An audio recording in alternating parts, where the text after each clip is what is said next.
Chapter number अपना 4 हरिद्वार, जिसके आधे क्वेश्चन आंसर अपन कर चुके थे। आगे की क्वेश्चन आंसर कर रहे हैं आज। तो स्टार्ट करते हैं अपन। काल की पहचान। यहाँ हरि की पेड़ी नामक एक पक्का घाट है और यहीं स्नान भी होता है। आप जानते ही होंगे कि काल के 3 भेद होते हैं, भूतकाल, वर्तमान काल और भविष्य काल। परस्पर चर्चा करके पता लगे कि ऊपर दिए गए वाक्य में कौन सा काल प्रदर्शित हो रहा है। सही पहचाना। ये वाक्य वर्तमान काल को क्या है, प्रदर्शित कर रहा है। नीचे दी गई पाठ की इन पंक्तियों को पढ़कर बताइए कि इनमें क्रिया कौन से काल को प्रदर्शित कर रही है। तो अपने को दे रखा है, निश्चय है कि आप इस पत्र को स्थानदान दीजिएगा। दीजिएगा मतलब आगे की बात हो रही है, यानी भविष्य काल की बात हो रही है। फिर है, ये भूमि 3 और सुंदर हरे हरे पर्वतों से घिरी है। मतलब अभी की बात कर रही है वो, कि ये भूमि तीनों ओर से मतलब चारों ओर से क्या है, सुंदर हरे हरे पर्वतों से क्या है, घिरी हुई है, यानी वर्तमान काल की बात हो रही है। फिर वृक्ष ऐसे है कि पत्थर मारने से फल देते हैं। तो मतलब वो अभी की बात करें, मतलब वृक्षों पे अभी फल लगे हुए हैं, पत्थर मारेंगे तो फल देंगे। इस तरीके से मतलब वर्तमान काल की क्या है, बात हो रही है। फिर आपको दे रहा है, चित्त में बारंबार ज्ञान, वैराग्य और भक्ति का उदय होता था। मतलब होता था मतलब पहले की बात हो रही है, यानी भूतकाल की। फिर आपको दे रखा है, मैं दीवान कृपाराम के घर के ऊपर के बंगले पर टिका था। मतलब पहले की बात हो रही है, मतलब भूतकाल की बात हो रही है। अब इन वाक्यों के काल को अन्य कालों में बदल कर लिखिए और नए वाक्य आपको क्या करने हैं, बनाने हैं। तो जैसे देखो आपको दे रखा है, काल परिवर्तन के बाद नए वाक्य। जैसे भविष्य काल वाला अपन वर्तमान काल में चेंज कर रहे हैं। निश्चय कि आप इस पत्र को स्थानदान देते हैं। फिर भविष्य काल को मान लो भूतकाल में चेंज कर देंगे। निश्चय था कि आप इस पत्र को स्थानदान देते थे, यानी पहले की बात हो रही है। फिर जैसे मान लो कोई वर्तमान काल का सेंटेंस है, ये भूमि 3 और सुंदर हरे भरे पर्वतों से घिरी है। वर्तमान काल की बात थी, तो इसको अपन भूतकाल में चेंज कैसे करेंगे, ये भूमि 3 और सुंदर हरे हरे पर्वतों से घिरी थी आ गया, मतलब पहले की बात हो रही है तो भूतकाल में चेंज कर लिया। फिर वर्तमान काल को अगर आपको भविष्य काल में चेंज करना हो तो कैसे करेंगे, ये भूमि 3 और सुंदर हरे हरे पर्वतों से घिरी होगी। मतलब ये क्या होगा, भविष्य काल की बात हो रही है। फिर है, मान लो वर्तमान काल का एक सेंटेंस और दे रखा है जिसको आपको भूतकाल में चेंज करना है। तो कैसे करेंगे, वृक्ष ऐसे थे कि पत्थर मारने से फल देते थे, यानी पहले की बात हो रही है, तो ये क्या हुआ, भूतकाल में चेंज हो गया। अब अपन इसको ना क्या है, भविष्य काल में चेंज करेंगे। तो कैसे करेंगे कि वृक्ष ऐसे होंगे कि पत्थर मारने से फल देंगे, यानी आगे की बात की जा रही है कि अगर ऐसा होगा तो ऐसा होगा। तो मतलब ये भविष्य काल में अपन चेंज कर दिया इसको। फिर आपको दे रखा है 4 नंबर जो सेंटेंस है, देखो ये, चित्त में बारंबार ज्ञान, वैराग्य और भक्ति का उदय होता था। तो ये क्या है, भूतकाल का सेंटेंस है, इसको अपन मान लो वर्तमान में चेंज करना है। तो कैसे करेंगे, चित्त में बारंबार ज्ञान, वैराग्य और भक्ति का उदय होता है यानी अभी की बात है। तो मतलब ये भूतकाल का अपन ने सेंटेंस किस में चेंज किया, वर्तमान काल में। अब अगर अपने को भूतकाल वाला अपने को भविष्य काल में चेंज करना हो तो होगा आ जाएगा, जैसे चित्त में बारंबार ज्ञान, वैराग्य और भक्ति का उदय होगा। तो ये हो गया भविष्य काल में चेंज। फिर अपने को 5 नंबर पे क्या दे रखा है, मैं दीवान कृपाराम के घर के ऊपर बंगले पर टिका था यानी पहले की बात हो रही है, यानी भूतकाल की बात हो रही है। तो अपन इसको किस में चेंज करेंगे, वर्तमान काल में चेंज करेंगे कि मैं दीवान कृपाराम के घर के ऊपर के बंगले पर टिकता हूँ। अगर इसको भविष्य काल में चेंज करना हो तो कैसे करेंगे कि मैं दीवान कृपाराम के घर के ऊपर के बंगले पर टिकूंगा, यानी आगे की बात करेंगे। तो इस तरीके से अपन क्या है, इस वाक्य को ना अलग अलग काल के अंदर अपन इस तरीके से चेंज करके भी लिख सकते हैं। फिर है, पत्र की रचना आपको दे रखी है और संपादक महाशय, मैं चित्त से तो अब तक वही निवास करता हूँ। इस पंक्ति में लेखक संपादक महोदय को संबोधित करके अपनी बात लिख रहे हैं। आप जानते ही होंगे कि पत्र जिस व्यक्ति के लिए लिखा जाता है उसे संबोधित किया जाता है। पत्र के अंत में अपना नाम लिखा जाता है ताकि पत्र पाने वाले को पता चल सके कि पत्र किसने लिखा है। आपको क्या करना है, नीचे इस पत्र की कुछ विशेषताएं दी गई है, अपने समूह के साथ मिलकर इन विशेषताओं से जुड़े वाक्यों से आपको क्या करना है, इनका मिलान करना है। जैसे पत्र की विशेषताएं क्या है, व्यक्तिपरकता, पत्र लेखन में लेखक के विचार, अनुभव और भावनाएं प्रमुख होते हैं। तो आपको मतलब जो ये विशेषताएं दे रखती है कि पत्र लेखन में लेखक के विचार, अनुभव और भावनाएं क्या होती है, प्रमुख होती है। तो आपको मतलब जो इधर उदाहरण दे रखे हैं उनसे आपको क्या करना है, मैच करना है। मतलब ये किस किस में हो सकता है, तो जैसे हरिद्वार की प्राकृतिक सुंदरता, धार्मिकता, साधु सन्यासियों का जीवन, नदी, पर्वत, जल, गंगा स्नान आदि का अत्यंत विस्तार से वर्णन। ये भूमि तीन और सुंदर हरे भरे पर्वतों से घिरी है। तो इसमें क्या कर रहा है कि व्यक्तिपरकता पत्र लेखन में क्या है, लिखा लेखक के विचार, अनुभव और भावनाएं क्या है, प्रमुख है। मतलब ये जो चीजें बताई गई है वो क्या है, वो अपने अनुभव, विचार और भावनाएं बता रहे हैं। फिर जो आपको सेकंड दे रखे है, संवाददातात्मकता, यानी पत्र संवाद का रूप है, पाठक से सीधा संवाद होता है। पत्र क्या है, संवाद का एक रूप है, पाठक से सीधा क्या है, संवाद होता है। तो इसको अपन किस तरीके से लिखें, मतलब मिलान करेंगे। जैसे ये देखो, और संपादक महास्य है, मैं चित्त से तो अब तक वही निवास करता हूँ। तो मतलब ये देखो, ये जो आपको 6 नंबर पे दे रखा है, और संपादक महाशय में चित्त से तो अब तक वही निवास करता हूँ, निश्चय कि आप इस पत्र को स्थानदान दीजिएगा। मतलब ये सीधा क्या है, संवाददाता क्या है, सीधा पत्र संवाद का रूप है, पाठक से सीधा क्या है, संवाद कर रहा है, यानी बता रहा है, बोल रहा है। फिर है स्वाभाविक शैली, भाषा कृत्रिम नहीं होती, भावनाओं की क्या है, अनुरूप होती है। तो इसको किस तरीके से अपन करेंगे, जैसे ग्रहण में बड़े आनंद पूर्वक स्नान किया। तो क्या है इसकी मतलब भाषा क्या है, कृत्रिम नहीं लग रही, भावनाओं की क्या है, अनुरूप है ये। तो इसके साथ अपन मैच करेंगे। फिर है व्यक्तिगत अनुभवों का वर्णन, जहां लेखक अपने वास्तविक अनुभव को साझा करता है। क्या कि एक दिन मैंने श्री गंगा जी के तट पर रसोई करके, जो ये है यहाँ पे दे रखा है इस तरीके से, एक दिन मैंने श्री गंगा जी के तट पर रसोई करके। 7 नंबर पे आपको दे रखा है, उसको आपको क्या करना है, इस तरीके से आपको मिलान करना है। जब वो क्या है, वो अपना वास्तविक अनुभव क्या है, वो बता रहे हैं, साझा कर रहे हैं। फिर है अभिवादन या संबोधन, पत्र का आरंभ जिसमें संबोधित व्यक्ति को आदरपूर्वक संबोधित क्या है, किया जा रहा है।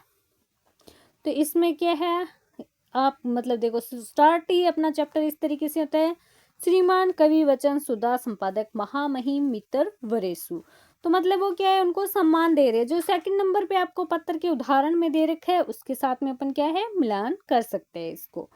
मतलब वो क्या है, उनको संबोधित कर रहे हैं, आदर पूर्वक संबोधन दे रहे हैं। फिर है हस्ताक्षर, जिसके अंदर लेखक अपने नाम या संबंध से पत्र को क्या है, समाप्त करते हैं। तो ये क्या है, 3 नंबर पे आपका मित्र, यात्री, ये जो दे रखा है उसके साथ अपन क्या है, मिलान कर लेंगे। फिर आपको उपसंहार और निवेदन है, लेखक पत्र समाप्त करता है और अपनी इच्छा या निवेदन क्या है, प्रकट करता है। तो वो लास्ट के अंदर क्या इच्छा या वो प्रकट कर रहा है, मतलब इस तरीके से कि इसमें अपन देखो इस तरीके से मिलान करेंगे। 6 नंबर 7 नंबर दे रखा है, और संपादक महाशय में चित्त से तो अब तक वही निवास करता हूँ, निश्चय है कि आप इस पत्र को स्थानदान दीजिएगा। तो लास्ट के अंदर वो क्या है, निवेदन कर रहा है कि मतलब जो मैंने ये पत्र लिखा है, जिसके अंदर मैंने अपनी भावनाएं लिखी है, हरिद्वार की प्रकृति के बारे में लिखा गया है, तो वो सब क्या है, उस पत्र को, मेरे पत्र को ना पत्रिका के अंदर क्या है, स्थानदान दीजिए। मतलब आपसे निवेदन है, वो क्या है, लास्ट के अंदर एंडिंग में ये कहना चाह रहे हैं। फिर मुख्य विषय वस्तु क्या है कि मुझे हरिद्वार का समाचार लिखने में बड़ा आनंद होता है। तो मतलब इसका मुख्य जो ये विषय वस्तु है वो यही है। तो इस तरीके से अपन इसको करेंगे। फिर आपको दे रखा है पत्र, आपने जो यात्रा वर्णन पढ़ा है उसे भारतेंदु हरिश्चंद्र ने एक संपादक को पत्र के रूप में लिखकर भेजा था। तो अपन ने जो ये चैप्टर पर ये पढ़ा था हरिद्वार वाला, उसके अंदर मतलब चैप्टर में सिर्फ एक पत्र था, जो क्या है, कवि है भारतेंदु हरिश्चंद्र जी, वो क्या है, अपने मित्र को एक पत्र लिख रहे हैं। वो ही इस चैप्टर में पूरा सार दे रखा है। तो आप भी अपनी किसी यात्रा के विषय में अपने किसी परिचित को पत्र लिखकर आपको क्या करना है, बताना है। मतलब आपको भी क्या करना है, कई ऐसी जो यात्रा जो क्या है इस तरीके की कोई यात्रा हो जिसका आप वर्णन करना चाहे, वो क्या है आपको बतानी है। तो जैसे मान लो फॉर एग्जाम्पल के लिए, प्रिय मित्र रमेश, सप्रेम नमस्कार। आशा है कि तुम सपरिवार कुशल पूर्वक होंगे। मैं यहाँ स्वस्थ और प्रसन्न हूँ। इस पत्र के माध्यम से मैं तुम्हें अपनी हाल ही की हरिद्वार यात्रा का वर्णन करना चाहता हूँ, जो मेरे जीवन की सबसे अविस्मरणीय यात्राओं में से एक रही। पिछले सप्ताह मैं अपने परिवार के साथ हरिद्वार गया। जैसे ही हमने गंगा के पावन तट पर कदम रखा, मन एक अलौकिक शांति से भर गया। गंगा की कलकल ध्वनि मानो मन के सारे क्लेशों को बहा ले जाती थी। हर हर गंगे के घोष के बीच जब हमने गंगा स्नान किया तो ऐसा लगा मानो आत्मा भी पवित्र हो गई हो। हमने हर की पौड़ी पर संध्या आरती देखी। सैकड़ों दीपों की रोशनी जब गंगा जल में झिलमिलाने लगी तो वह दृश्य इतना मनोहारी था कि शब्दों में उसका वर्णन करना भी कठिन है। चारों ओर भक्तों की आस्था और भक्ति की गूंज सुनाई दे रही थी। इसके पश्चात हमने मनसा देवी और चंडी देवी के दर्शन किए। पर्वत पर स्थित ये मंदिर प्राकृतिक सौंदर्य से भरपूर है। रोपवे से ऊपर जाते समय पूरा हरिद्वार नगर और गंगा नदी का दृश्य दिखाई देता है, जो अत्यंत ही रमणीय होता है। ये यात्रा न केवल मुझे धार्मिक रूप से जोड़ गई, बल्कि प्रकृति की गोद में बिताया गया समय मेरे मन को गहरी शांति भी दे गया। यदि अवसर मिले तो मैं तुम्हें ये यात्रा करने की सलाह दूंगा। यकीन मानो ये अनुभव जीवन भर याद रहेगा। सकुशल तुम्हारे पत्र की प्रतीक्षा रहेगी। तुम्हारा मित्र, जो भी आपका नाम हो वो आप यहाँ पे लिख सकते हैं।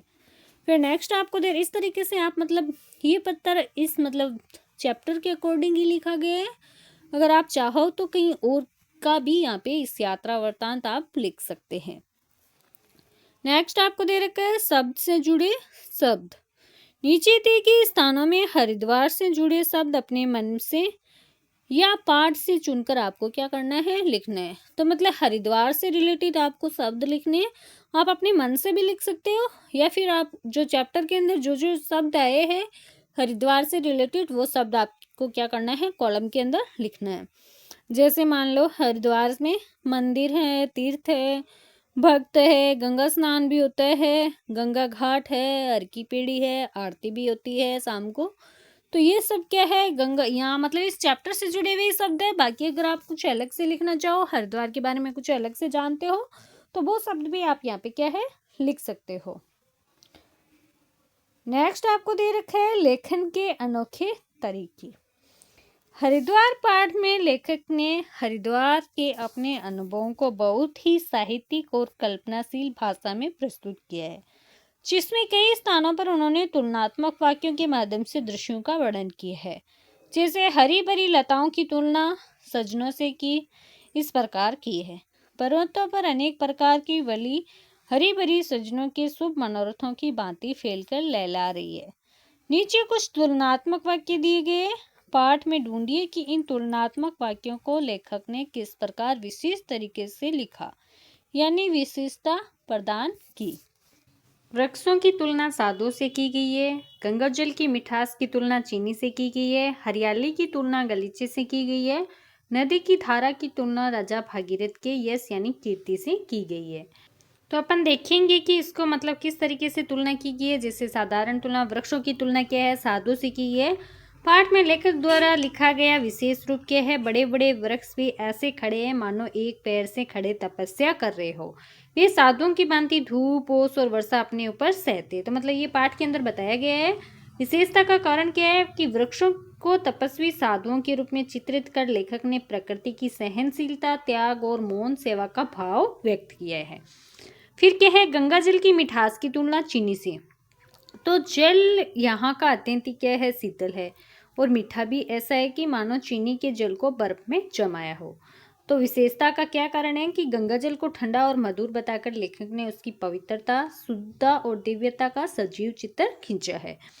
फिर आपको दे रखा है हरियाली की तुलना गलियों से, यानी वर्षा के कारण खेतों में ऐसी हरियाली दिखती है कि मानो हरे गलियों की जालियां बिछी हो। तो कारण क्या है कि हरियालों को सुंदर कालीन या जालियों के रूप में प्रस्तुत कर दृश्य को अत्यंत ही मनोहर और भव्य बनाया गया है। फिर आपको दे रहे हैं नदी की धारा की तुलना राजा भगीरथ की यश धारा से की गई है। तो गंगा की मतलब है ना, एक धारा नील धारा नाम की और दूसरी गंगा जी के नाम से ही बहती है, मानो कि ये क्या है, भागीरथ की यश धारा दो रूपों में क्या है, प्रवाहित हो रही हो। तो गंगा की धाराओं को ना भागीरथ की यश धारा बताकर लेखक ने गंगा तट की ऐतिहासिक महत्ता और श्रद्धा भाव को उभारा है। नेक्स्ट आपको दे रखा है कि मैं उस पुण्य भूमि का वर्णन करता हूँ जहाँ प्रवेश करने से ही मन शुद्ध हो जाता है। पंडे भी वहाँ बड़े विलक्षणी संतोषी है, एक पैसे को लाख करके मान लेते। तो अपने को चैप्टर के अंदर इस तरीके से कवि ये बातें बता रहे हैं। उपयुक्त पंक्तियों को आपको क्या करना है, ध्यान से देखना है। ये आज की हिंदी की तरह नहीं लिखी गई है, यानी जब आज की हिंदी की तरह क्या है, ये लाइनें नहीं लिखी हुई है, आज हम अलग तरीके से लिखते हैं। इसे लेखक ने न केवल अपनी शैली में लिखा है, अपितु तो इसमें प्राचीन हिंदी भाषा की क्या है, छवि भी दिखाई देती है। नीचे कुछ पंक्तियां दी गई है, आप इन्हें आज की हिंदी के अंदर आपको क्या करना है, लिखना है। जैसे इन वृक्षों पर अनेक रंग के पक्षी चहचहाते हैं और नगर के दुष्ट बधिकों से निडर होकर कलोल करते हैं। तो अपन अपने भाषा के अंदर मतलब हिंदी में इस तरीके से लिखेंगे कि इन वृक्षों पर रंग बिरंगे पक्षी चहचहाते हैं और नगर के हिंसक पक्षी मारों से निडर होकर आनंद से गाते हैं। फिर सेकंड दे रखा है, वर्षा के कारण सब और हरियाली की दृष्टि पड़ती थी, मानो हरे गलीचे की जातियों के विश्राम के हेतु बिछायत बिछी थी। तो अपन इसके अंदर कैसे लिखेंगे कि वर्षा के कारण चारों ओर हरियाली ही दिख रही थी, जैसे तीर्थ यात्रियों के विश्राम के लिए हरे गलीचे बिछा दिए गए हो। फिर 3 नंबर पे दे रखा है, ये ऐसा निर्मल तीर्थ है कि इच्छा क्रोध की खानी जो मनुष्य है सो वहाँ रहते ही नहीं, यानी ये इतना पवित्र तीर्थ है कि वहां जाकर इच्छाओं और क्रोध से भरे हुए लोग भी क्या है, शांत हो जाते हैं। तो अपन इस तरीके से इनको लिखेंगे, मेरा तो चित्त वहां जाते ही ऐसा प्रसन्न और निर्मल हुआ कि वर्णन के बाहर है। तो अपन की भाषा में क्या लिखेंगे कि वहां पहुंचते ही मेरा मन इतना शांति और प्रसन्न हो गया कि उसे शब्दों में बताना कठिन है। फिर 5 नंबर पे दे रखा है, यहाँ रात्रि को ग्रहण हुआ और हम लोगों ने ग्रहण में बड़े आनंद पूर्वक स्नान किया और दिन में भी श्री भागवत का प्राणायाम किया। तो अपन कैसे लिखेंगे कि वहाँ रात को ग्रहण पड़ा तो हमने बहुत आनंद के साथ स्नान किया, दिन में श्रीमद् भागवत कथा का पाठ भी किया। फिर 6 नंबर पर दे रखे है, उस समय के पत्थर पर भोजन का सुख सोने की थाल की भोजन से कहीं बढ़ के था। तो अपन की हिंदी अभी की जो है उसमें लिखेंगे अपन कि उस समय पत्थर पर बैठकर खाया हुआ भोजन सोने की थाली में परोसे गए भोजन से भी कहीं ज़्यादा सुखद था। फिर आपको दे रखा है, इस रचना में हरिश्चंद्र जी ने कहीं कहीं प्राचीन व्रतनी का प्रयोग किया है। ऐसे शब्दों की सूची बनाइए, आप इन शब्दों को कैसे लिखते हैं। जैसे पाठ में प्रयुक्त प्राचीन वर्तनी क्या है, शिखर, तो इसको आधुनिक हिंदी में शिखर बोलेंगे। यात्रियों को यात्री यानी यात्री अभी भी लिखा हुआ है इसमें। बिछात यानी बिछावन या बिछी हुई चीज। कलोल करते हुए यानी चहचहाते या गाते हुए। हेतु यानी के लिए। रसोई करके यानी खाना बनाकर। परमानंदी यानी अत्यंत आनंदित। बधिक यानी शिकारी या मारने वाला। बिछात बिछी थी यानी बिछी हुई चादर। खानी क्रीड़ा की खानी यानी खान या स्रोत। तो इस तरीके से होगा ये। फिर आपको दे रखा है पाठ से आगे आपकी बात में, मैं गंगा जी के तट पर रसोई करके भोजन किया। क्या आपने कभी खुले वातावरण में या प्रकृति के पास भोजन किया है? वह अनुभव घर के खाने से कैसे भिन्न था? तो अपन इसके अंदर लिखेंगे, जैसे मैंने गंगा जी के तट पर रसोई करके भोजन किया, जिसके अंदर कि हाँ, मुझे एक बार विद्यालय की शैक्षिक यात्रा के दौरान नदी के किनारे भोजन करने का अवसर मिला। खुले आकाश के नीचे ठंडी हवा और पेड़ों की छाया में बैठकर भोजन करना बहुत सुखद अनुभव था। वहाँ सभी मित्रों ने मिलकर भोजन साझा किया, जिससे अपनापन और आनंद दोनों बढ़ गए। घर पर भोजन आराम से होता है, लेकिन प्रकृति के बीच भोजन करने से मन अधिक प्रसन्न और हल्का हो जाता है। ये अनुभव आज भी स्मृति में बसा हुआ है, यानी मेरी याद के अंदर बसा हुआ है। आप कहीं और मतलब आपको कुछ ऐसा है मतलब जहाँ आपने भ्रमण किया हो और आपको याद हो तो वो भी आप यहाँ पे लिख सकते हैं। फिर है उस समय के पत्थर पर का भोजन का सुख सोने की थाली में भोजन से कहीं बढ़ के था। तो इसके अंदर मतलब जो आपको दे रखा है तो इसके बारे में आपको क्या लिखना है कि आपने जीवन में ऐसा कोई क्षण आया जब किसी साधारण सी वस्तु ने आपको गहरा सुख दिया, तो उसके बारे में आपको क्या करना है, लिखना है। जैसे मेरे जीवन में एक ऐसा क्षण तब आया जब बरसात के दिन पूरे परिवार ने एक साथ बैठकर साधारण भोजन किया। भोजन बहुत सामान्य था, लेकिन बाहर गिरती बारिश, ठंडी हवा और परिवार के साथ बिताया गया समय उसे विशेष बना रहा था। उस दिन मुझे समझ आया कि असली खुशी दिखावे या महंगी वस्तुओं में नहीं, बल्कि साथ और वातावरण में छिपी होती है। साधारण भोजन भी उस पल में बहुत स्वादिष्ट लग रहा था। फिर आपको 3 नंबर पे दे रखा है, हर वस्तु पवित्रता और प्रसन्नता बिखेरे रही थी। यानी आपको किस स्थान पर पवित्रता और प्रसन्नता का अनुभव हुआ, अपने शब्दों के अंदर आपको क्या करना है, लिखना है। तो जैसे मुझे पवित्रता और प्रसन्नता का अनुभव एक मंदिर के परिसर में हुआ। वहाँ का शांत वातावरण, स्वच्छता और लोगों की श्रद्धा मन को शांति प्रदान कर रही थी। चारों ओर फैली सकारात्मक ऊर्जा से मन प्रसन्न हो गया। उस समय वहाँ बैठने मात्र से ही मन हल्का और शांत महसूस करने लगा। ऐसा लगा जैसे सभी चिंताएं अपने आप दूर हो गई हो। फिर 4 नंबर आपको दे रखा है, पाठ में वर्णित है यहाँ की वृक्ष, फल, फूल, गंध जले पर भी कोयले और राख से लोगों का मनोरथ पूर्ण करते हैं। क्या आपके जीवन में कोई पेड़, फूल या प्राकृतिक वस्तु है जिससे आप विशेष जुड़ाव महसूस करते हैं? तो क्यों? तो आप अपने अकॉर्डिंग ये आंसर लिखेंगे। जैसे मुझे प्रकृति के पेड़ पौधे और फूल बहुत अच्छे लगते हैं। हमारे मोहल्ले में एक गुलमोहर का पेड़ है जिसमें फूल गर्मियों में पूरे पेड़ को लाल रंग में रंग देते हैं। उस पेड़ के नीचे बैठकर मुझे बहुत शांति और सुकून मिलता है। पेड़ की छाया में मुझे गर्मी भी नहीं लगती और मन प्रसन्न हो जाता है। ये पेड़ जैसे हमारी ज़िंदगी का हिस्सा बन गए हैं। अगर आप मतलब आपके जो मोहल्ले में या आपके आसपास कोई दूसरा ऐसा कोई पेड़ हो या हो तो उसके बारे में आप लिख सकते हैं। फिर आपको दे रखा है प्रकृति का सौंदर्य और संरक्षण। ये भूमि 3 और सुंदर हरे हरे पर्वतों से घिरी है। आपने पत्र में पढ़ा कि हरिद्वार का प्राकृतिक सौंदर्य क्या है, अद्भुत है। इस सौंदर्य को बनाए रखने में प्रत्येक मानव की महत्वपूर्ण भूमिका है। इस विषय में अपने समूह में चर्चा कीजिए। इसके बाद अपने समूह के साथ मिलकर तीर्थ ही नहीं पृथ्वी भी पावन हो विषय पर जन जागरूकता का पोस्टर आपको बनाना है। तो आपने पाठ में पढ़ा कि हरिद्वार का क्या है, प्राकृतिक सौंदर्य क्या है, अत्यंत ही क्या है, मनमोहक है। वहाँ की स्वच्छ गंगा, हरियाली, पर्वत और शांत वातावरण मन को शांति प्रदान करते हैं। इस प्राकृतिक सौंदर्य को बनाए रखना प्रत्येक व्यक्ति का कर्तव्य है। हमें नदियों को गंदा नहीं करना चाहिए, पेड़ों को काटने से बचना चाहिए और प्लास्टिक का प्रयोग कम करना चाहिए। यदि हम सभी मिलकर प्रकृति की रक्षा करें तो आने वाली पीढ़ियां भी इस सुंदरता का आनंद ले सकेगी। इसलिए हमें प्रकृति संरक्षण के प्रति सदैव क्या है, जागरूक रहना चाहिए। तो जन जागरूकता का पोस्टर अपन क्या बनाएंगे, विषय ले लिया तीर्थ नहीं पृथ्वी भी पावन हो। पोस्टर पर अपन क्या क्या लिखेंगे, ऊपर बड़ा लिखेंगे तीर्थ ही नहीं पृथ्वी भी पावन हो। नारे बीच में क्या लिखेंगे, गंगा को स्वच्छ रखे, जीवन को सुरक्षित रखे। प्रकृति बचेगी तभी मानव बचेगा। पेड़ लगाओ, पृथ्वी बचाओ, स्वच्छ वातावरण, स्वस्थ जीवन। चित्र में आप मतलब क्या क्या सुझाव रख सकते हैं, जैसे गंगा नदी, पहाड़, मंदिर, पेड़ पौधे, साफ वातावरण, लोग कूड़ा डस्टबिन में डालते हुए। नीचे आप लिख सकते हो, आओ मिलकर प्रकृति की रक्षा करें, नदियों को गंदा नहीं करें, पेड़ों को बचाए, जीवन बचाए। इस तरीके से आप पोस्टर बना सकते हैं। देखो इस तरीके से, तीर्थ ही नहीं पृथ्वी भी पावन हो, गंगा को स्वच्छ रखे, जीवन को सुरक्षित रखे, नारी लिख सकते हो। साथ में कुछ पौधे लगाते हुए, कुछ डस्टबिन में कचरा डालते हुए, इस तरीके से साफ नदी और ये सब आप बना सकते हैं। फिर आपको दे रखा है स्वास्थ्य और योग। चित्त में बारंबार ज्ञान, वैराग्य और भक्ति का उदय होता था। अनेक लोग आज भी मन की शांति, स्वास्थ्य लाभ और भक्ति के लिए तीर्थ और पर्वतीय स्थानों की यात्रा करते हैं।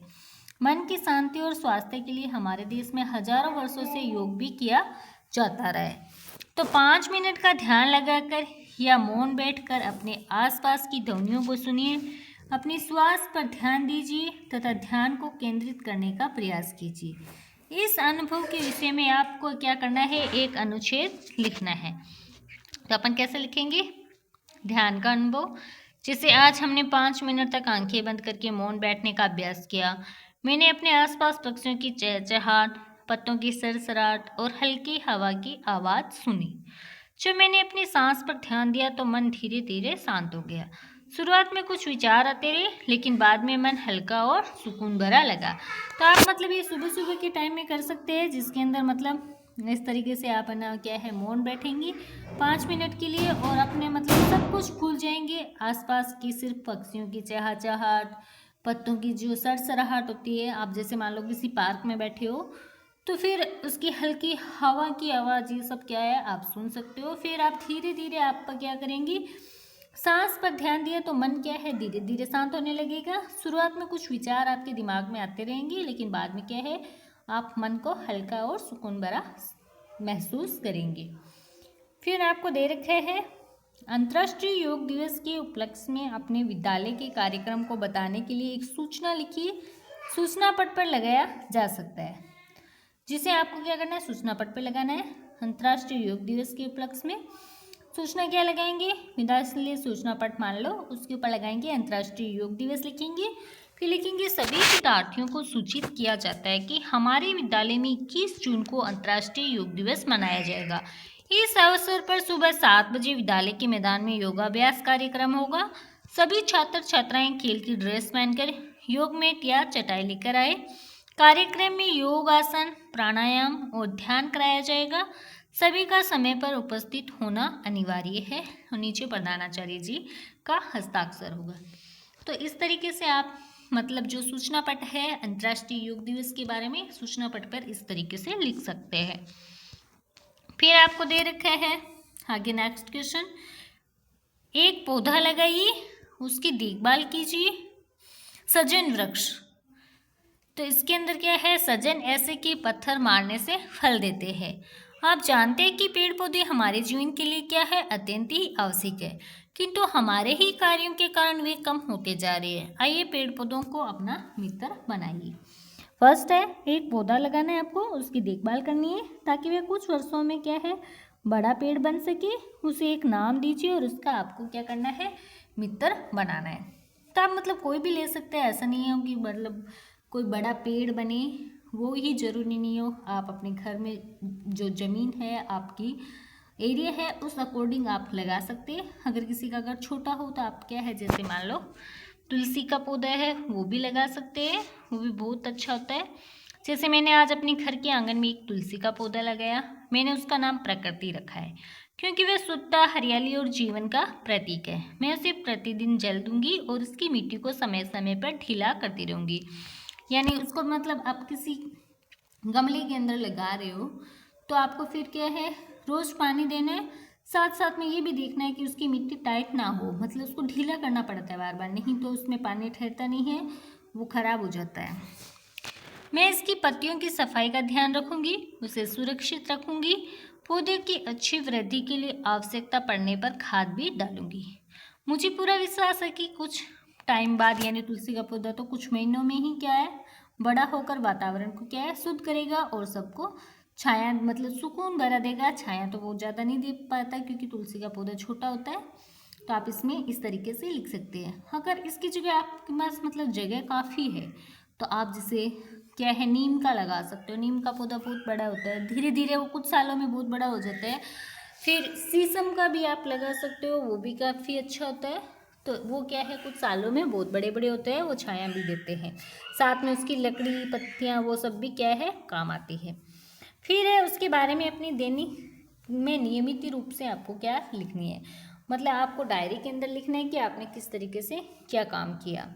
जैसे मान लो आपने डेट ले ली, एक वार लिखा, आज सुबह मैंने प्रकृति को पानी दिया, मौसम सुहावना था और पौधे की पत्तियां चमक रही थी। कुछ देर उसके पास बैठकर मैंने शांति का अनुभव किया, मन क्या है बहुत प्रसन्न हो गया। फिर आप 2 दिन बाद देखते हैं, फिर वापस आज रात को अच्छी बारिश हुई, इसलिए मैंने प्रकृति को पानी नहीं दिया। बारिश की बूंदों से उसकी पत्तियां और भी हरी लग रही थी। मैंने देखा कि उसमें कई कोपलें निकल आई है। ये देखकर मुझे बहुत खुशी हुई। फिर मान लो 2 दिन बाद आप फिर से देखते हैं। आज प्रकृति पहले से अधिक घनी और सुंदर दिखाई दे रही थी। मैंने उसकी तस्वीर ली और घर वालों को दिखाई। अब मुझे लगने लगा कि ये पौधा मेरी दैनिक जीवन का एक महत्वपूर्ण हिस्सा बन गया है। इस तरीके से आप किसी और पेड़ का भी यहाँ पे लिख सकते हैं। नेक्स्ट आपको दे रखा है अपने शब्द। शीतल वायु स्पर्श से ही पावन करता हुआ संचार करता है।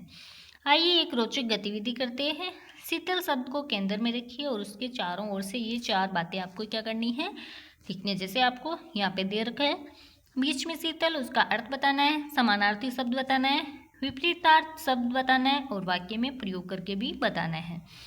जैसे अपन इस तरीके से करेंगे। शीतल यानी अर्थ ठंडा, समानार्थी शब्द इसका ठंडा होगा शीतल का। वाक्य में प्रयोग करेंगे जैसे ठंडा जल पिए, ये शरीर को शीतल बनाता है। विपरीतार्थ शब्द शीतल का होगा उष्ण। नेक्स्ट अपने को दे रखा है, अब इसी प्रकार आपके समूह का प्रत्येक सदस्य इस पात्र से एक एक शब्द चुनकर उसके लिए एक ऐसा ही शब्द चित्र बनाइए। जैसे शीतल अर्थ क्या है, ठंडक पहुंचाने वाला, मन को शांति देने वाला। समानार्थी शब्द शीतल के क्या होंगे, जैसे ठंडा, मंद, शांतिदायक, प्रशांत, ये सब होंगे समानार्थी शब्द। विपरीतार्थ शब्द क्या होंगे इसके, जैसे ठंडा का क्या है, उष्ण हो जाएगा, गर्म हो जाएगा और तप्त हो जाएगा। फिर आपको दे रखा है पावन। पावन यानी शुद्ध, पवित्र और निर्मल। समानार्थी शब्द क्या होंगे, शुद्ध होंगे, पवित्र होंगे, निर्मल होंगे और विशुद्ध होंगे। विपरीतार्थ शब्द क्या होंगे, अपवित्र, अशुद्ध और गंदा। वाक्य में प्रयोग कैसे करेंगे, जैसे गंगा नदी को हिंदू धर्म में ने पावन माना जाता है। जैसे गंगा नदी को क्या है, हिंदू धर्म के अंदर क्या है, पावन माना जाता है। प्रसन्नता क्या यानी खुश रहने की स्थिति या आनंद। समानार्थी शब्द क्या है, हर्ष, आनंद, खुशी और उल्लास।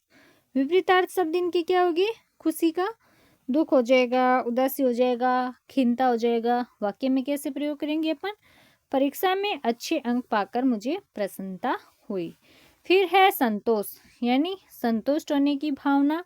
समानार्थी शब्द क्या है, तृप्ति, संतुष्टि और समाधान।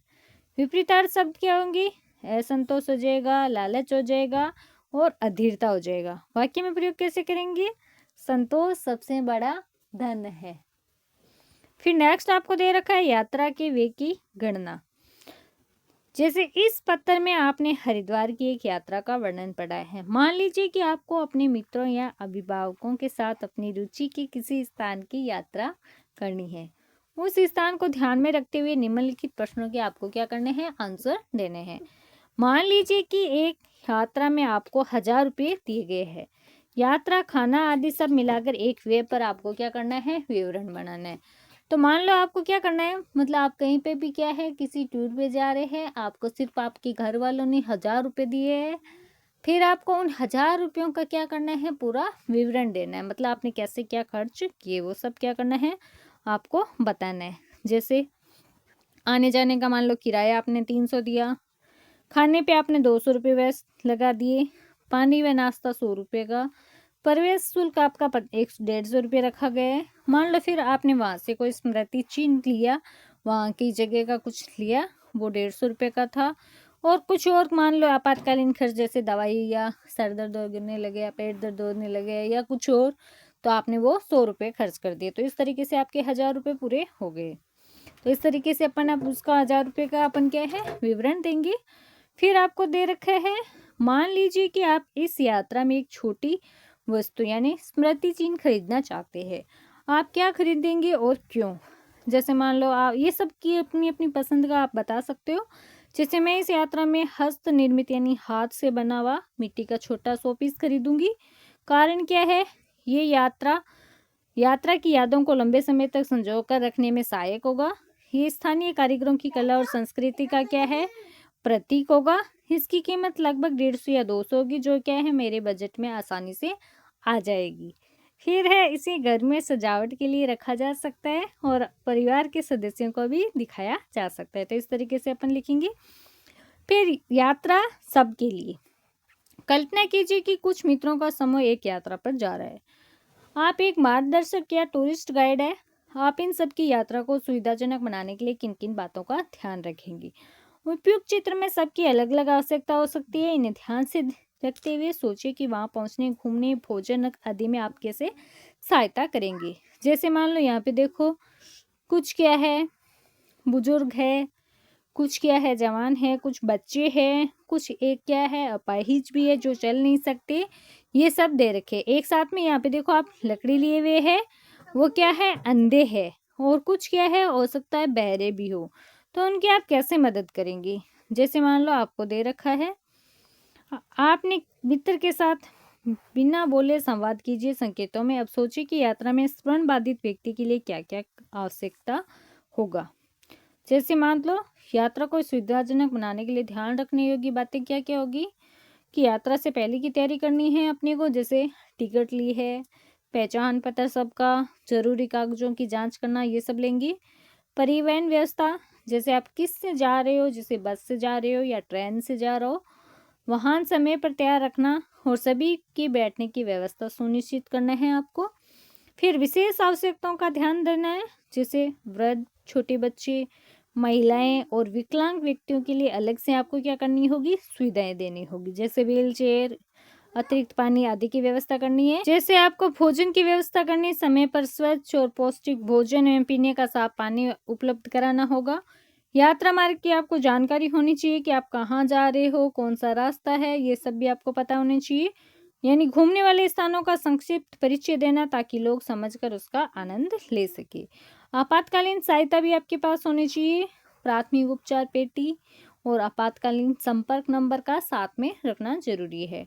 समूह की सुरक्षा भी होनी चाहिए, जैसे सभी को एक साथ रखना और खोने से बचाने के लिए पहचान टैग या रंगीन रिबन भी देना उनको। साथ में क्या है, श्रवण बाधित यानी जो सुन नहीं सकते उनके लिए क्या जरूरी है, जैसे संकेत भाषा का ज्ञान रखने वाला सहायक या गाइड होना चाहिए। साथ में लिखित बोर्ड या कार्ड जिसमें स्थान, समय और दिशा की जानकारी हो। मोबाइल पर लिखकर या चित्र दिखाकर संवाद करने की सुविधा भी होनी चाहिए। यात्रा स्थलों पर दृश्य आधारित सूचनाएं, जैसे पिक्टोग्राम, साइन बोर्ड भी होना चाहिए। यात्रा मार्ग और कार्यक्रम पहले से लिखित रूप में उपलब्ध कराना चाहिए। फिर मान लो यात्रा करते हुए ऐतिहासिक धरोहर या भवनों की सुरक्षा के लिए आप किन किन बातों का आपको क्या करना है, ध्यान रखना है।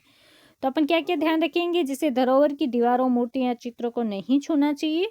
गंदगी नहीं फैलाना, कचरा डस्टबिन में डालना चाहिए। स्मारक के भीतर तेज आवाज या लाउड म्यूजिक का उपयोग नहीं करना चाहिए। कहीं भी नाम, प्रतीक या चित्र नहीं बनाना चाहिए। केवल निर्धारित रास्तों या स्थानों पर ही घूमना है।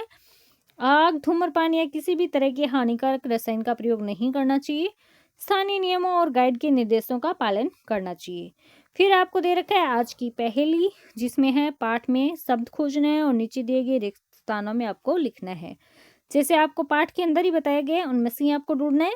जैसे एक मसाले का नाम आपको दिया है, तो एक कपास से जुड़ा एक शब्द ये चैप्टर के अंदर दे रखे हैं, उनसे ही आपको ढूंढना है। जैसे एक मसाले का नाम बीच में आया था, दालचीनी।